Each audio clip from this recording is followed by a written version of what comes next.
కర్నూలు నగరంలోని శ్రీ సూర్యనారాయణ స్వామి దేవాలయంలో శ్రీ క్రోధినామ సంవత్సరము రాష్ట్ర ప్రజలు సుభిక్షంగా ఉండాలని, అష్టైశ్వర్యాలు, ఆరోగ్యాలు, పాడి పరిశ్రమ, రైతులు సుభిక్షంగా ఉండాలనే ఉద్దేశంతోనే సూర్యనారాయణ స్వామి గర్భగుడిలో శ్రీ చక్ర పూజ నిర్వహించారు. ఎన్నో జన్మల పుణ్యఫలం చేత ఇటువంటి గురుదేవుల సమక్షంలో శ్రీ చక్ర పూజలు పాల్గొనడం, వేద మంత్రాలతో వినడం, శ్రీ చక్ర పూజలు వీక్షించడం భక్తుల అదృశ్యమని తెలిపారు. పూజా కార్యక్రమం అనంతరం శ్రీ దత్త విజయానంద తీర్థ స్వామీజీ మాట్లాడుతూ రాష్ట్ర ప్రజలు సుఖ సంతోషాలతో ఉండాలని ఇలాంటి పూజా కార్యక్రమాలు చేయడం జరిగిందని అన్నారు. అంతేకాకుండా ఎన్నికలు సమీపిస్తున్న నేపథ్యంలో ఓటు హక్కు కలిగిన ప్రతి ఒక్కరూ కూడా తమ ఓటు హక్కును వినియోగించుకోవాలని, మంచి పరిపాలన అందించే వ్యక్తిని ఎన్నుకోవాలని తెలిపారు. కొత్త సంవత్సరంలోకి మనమంతా ప్రవేశించాము. శ్రీ క్రోధి నామ సంవత్సరం.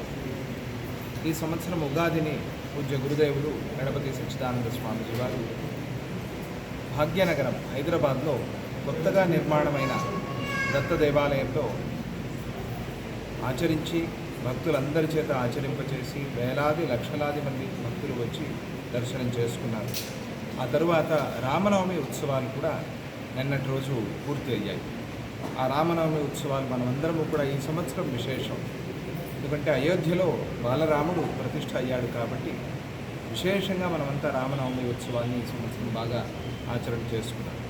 ఇటువంటి శుభ సందర్భంలో కర్నూలులో ఉన్నటువంటి సూర్యనారాయణ స్వామి సన్నిధి ఆలయంలో ఈరోజు సాయంకాల అర్చన మనమందరము కూడా చేసుకున్నాము.